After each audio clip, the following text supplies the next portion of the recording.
Chapter 24. Elliot was somewhere between asleep and awake, drunk and sober, when Daisy inched her way to his side of the bed.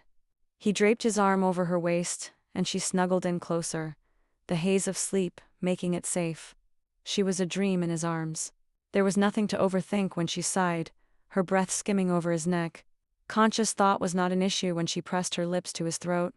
She whimpered when he ran his hands over the curve of her hip, daring to run his fingers under the hem of her sleep shirt, over the soft, warm skin of her belly, over her ribs. She pressed tighter against him, and he was so hard, he ached even in his sleep. If it hadn't been for the jeans he'd fallen asleep in, he was sure he would have come, just from the feel of her next to him, just from the sound of her sleepily whispering his name. "I'm here," he murmured back, and Daisy settled again, her head tucked right below his chin, her breathing leveling out as she fell deeper asleep. He kept her close for the rest of the night, his hands on her skin, his lips on hers when she wanted him there. When her needy voice broke through the fog of sleep, she was the most realistic dream he'd ever had. He didn't want to wake up. Someone was humming a familiar song. Elliot cracked open one eye and confirmed what he already knew. This was not his bed. This was not his house. And the person humming was the beautiful and perfect Daisy as she made tea in her tiny kitchen. The woman he'd made a complete ass of himself in front of last night. It hadn't been a dream. Shit. Elliot really had had too much to drink like the lightweight that he was, and then sang on the streets of Dream Harbor, "Dear God, kill him now," and then passed out in Daisy's bed like an absolute loser. He wouldn't be surprised if she never wanted to see him again. At this point, he wasn't really wild about having to see himself. While he was horrified by the memories of last night, a small part of him was vindicated. See, he really was bad at dating. He was right to stay in his home and never leave it and to die alone someday. All perfectly reasonable after last night's antics. His therapist would say these were not productive thoughts, but Dr. Bill wasn't here, now was he? "And you'll look sweet upon the seat," Daisy sang quietly before fading back to humming. She was singing the song he had last night, the one that always sprang to mind. Whenever he said her name, she sounded happy? Maybe all was not lost. Time to bite the bullet and face his mistakes. He opened his eyes and stretched a little before sitting up and facing Daisy, who was now sipping her tea at the kitchen table, the one that was only about a foot from the bed. "Good morning," she said with a shy smile. "Sorry if I woke you. You should have shoved me out of your bed first thing, this morning." Daisy laughed, and the sound, while usually his favorite, split through his head. He must have winced. "Hungover?" she asked. "Very. Whatever Mac was serving, it was definitely stronger than wine." Elliot shook his head and then immediately stopped when the room spun. "Regardless," he said, squeezing his eyes shut again. "I'm a grown man. This whole thing is on me. Passing out in your bed? Ranks in my top 5 most embarrassing moments. Single quotes. Ooh. Now I really want to know the other 4. He opened his eyes and Daisy was smiling at him again, teasing like she was willing to forget the whole drunken night. But Elliot wasn't ready to. Not yet anyway. Not before clearing the air. "Well, serenading you also ranks pretty high. I feel so honored to take up 2 spots. You're being far too nice about this." He found his glasses on the table and put them on, running his fingers through his hair to put it back in some sort of order. "It's not that big of a deal, Elliot," Daisy said, taking another sip of her tea. "I'm sure half the town is hung over this morning, but how many of them woke up in someone else's bed? I would bet a pretty high percentage, actually. Beltane, remember? Right, Beltane." Elliot felt his cheeks flush hot at the reminder of why he'd had so much to drink in the first place. He was nervous. He'd wanted the evening to go well for Daisy. He'd wanted to be fun and charming and to give Daisy the boyfriend she deserved. After running into her exes, he'd wanted to prove he was different from them, better than them, because at some point he'd started trying to convince Daisy this could be real between them, without even realizing it, without even meaning to. Probably right around the time he'd had his hand down her pants and his lips on her neck. Damn it, he was screwing this all up. His feelings had become too much and he didn't know what to do, so had gone hard on fairy wine. Like an idiot. "Do you want some tea? You'll have to pop down to the cafe if you want coffee. Tea is fine, thank you."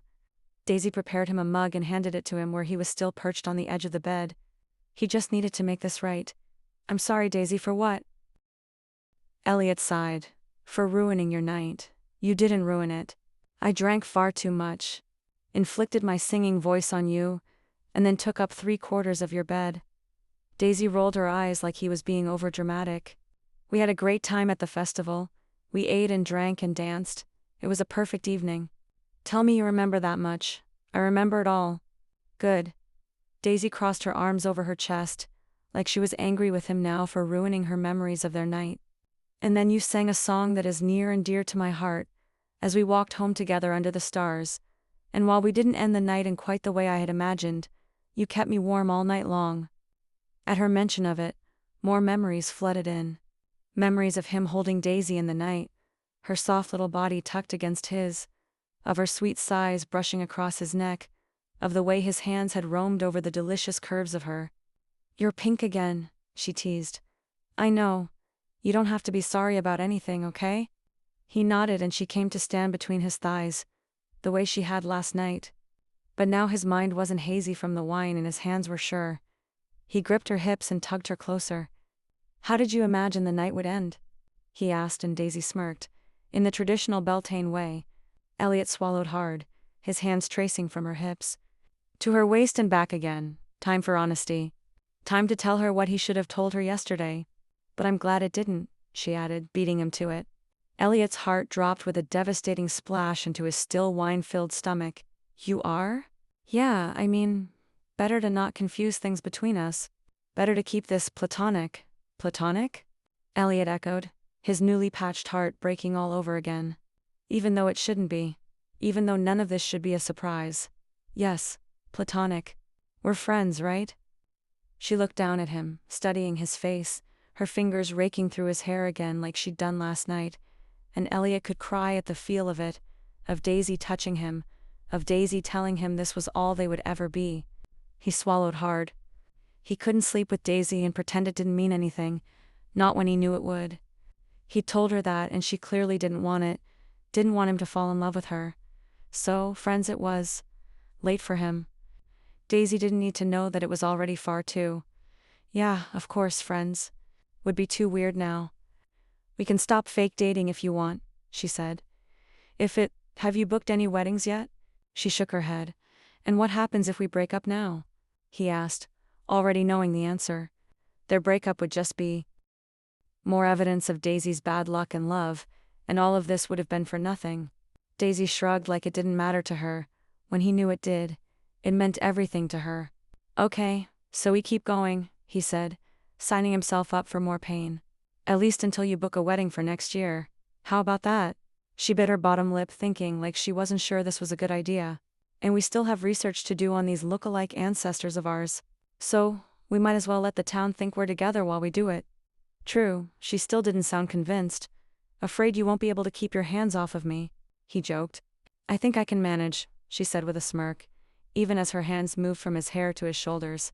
He hadn't let go of her hips. She was still right there. Wouldn't it be easy to tug her forward? To tip back onto the bed and give in? As easy as running his hand over the tip of a knife and wondering why it hurt. Daisy shook her head, finally letting her hands fall from his body. Okay, so still fake dating, but maybe with less touching. Elliot gave her hips one last squeeze before dropping his hands to the bed. Sure, thanks, Elliot. Of course, yeah. I should get going, though. I'm supposed to be at the inn in half an hour. He glanced down at his rumpled clothes. And I clearly need to shower and change. You definitely shouldn't go to work looking like that. I'll text you later? I'd like that. The urge to kiss her goodbye was strong enough that he knew he'd just signed on for something that would amount to torture. But he wouldn't change any of it.